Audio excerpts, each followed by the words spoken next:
Parents, this is for you or for those of you who are thinking of becoming parents. A question: what's the duty of a parent? A long time ago, the saint Rishabhdev answered, Pita nasatsat janani nasatsat namo chayat samapet mrityum. If your Sanskrit's not so good, the translation is, parents' duty to their children is to open the door of liberation, to explain the purpose of life. But in today's world, children are becoming more and more bound to internet, to social media, to phones, to external appearances. As a result, they're becoming consumers, celebrity fans, and bricks in a social wall. They become used to a sense of entitlement instead of responsibility, and their lives are spent mostly indoors.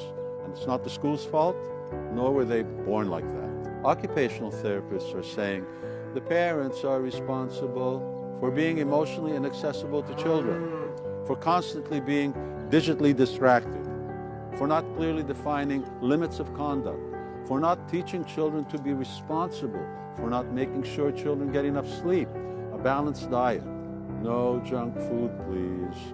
Amongst other handicaps, children are in a terrible emotional state. For example, in the last 15 years, we see that 1 in 5 children have mental health problems. There's a 40% increase in ADHD. In short, it means children are hyperactive and unable to control their impulses, or they have trouble paying attention.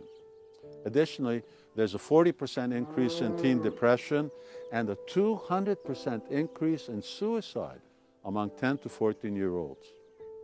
Isn't that evidence that something's wrong? Give and teach children to accept what they need, not what they want.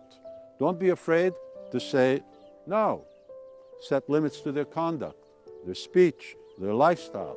Involve them in daily chores, washing dishes, hanging clothes, and setting the table. And in addition, remember, you are their parent and not their friend.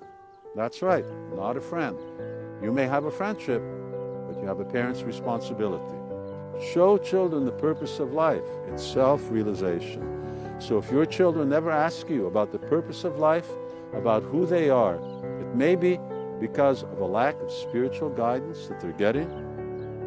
Even if they're well-balanced, emotionally and mentally, they need to have a better future, a better outlook on life, than a daily struggle for existence to eventually die.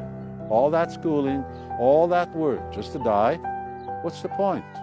Anyway, remember, children are only 20% of our population, but they're 100% of our future. So parents, ask yourselves, are you showing your children the path to truthfulness, integrity, and most importantly, to self-knowledge and liberation? And are you doing that by your own example? You know you should be.